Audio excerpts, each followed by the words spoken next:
সালামু আলাইকুম দর্শক, নির্বাচন নিয়ে আশার আলো দেখা দিচ্ছে। আজকে নির্বাচন কমিশনের মিটিংয়ে অনেকগুলো সিদ্ধান্ত নেওয়া হয়েছে। সেখানে এ সপ্তাহের মধ্যেই তফসিল ঘোষণার সম্ভাবনা রয়েছে। কারণ এই কয়েকদিন যাবৎ নির্বাচন নিয়ে বিভিন্ন মহলে আলোচনা হচ্ছে, নির্বাচন কি হবে, আদৌ কি হওয়ার সম্ভাবনা আছে।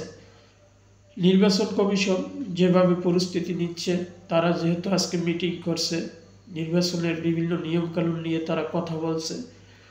তাছাড়া 10 তারিখ তারা রাষ্ট্রপতির সাথে দেখা করার সময় নিয়েছে।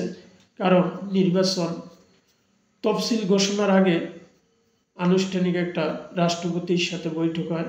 সে বৈঠকেরও ইতিমধ্যে টাইম ঠিক হয়ে গেছে। এমনকি গুঞ্জন শোনা যাচ্ছে 11 তারিখ তফসিল ঘোষণা হতে পারে। তাহলে আমরা আশাবাদী, আমাদের দেশ নির্বাচনের দিকে এগিয়ে যাচ্ছে। তার মধ্যেও কিছু খারাপ লাগে, আজকে দেখলাম 2-3টি জায়গায় যে নির্বাচন নিয়ে প্রচার প্রচারণার সময় কিছু সমস্যা হয়েছে। তবে আমাদের আশা, এই দেশটি সবার, আমাদের সবার মিলেমিশে দেশে থাকতে হবে। তাই আমাদের যে রাজনৈতিক দলগুলো আছে তাদেরও পরস্পর সহিষ্ণু ও সহমর্মিতা থাকা দরকার। কারণ দেশটা যেহেতু সবার, সবাই মিলেমিশেই আমরা এগিয়ে যাব।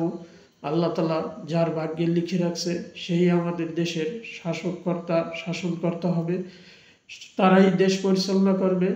কিন্তু এই দেশটি এগিয়ে নিতে হলে সবাই একসাথে আগানো খুবই জরুরি।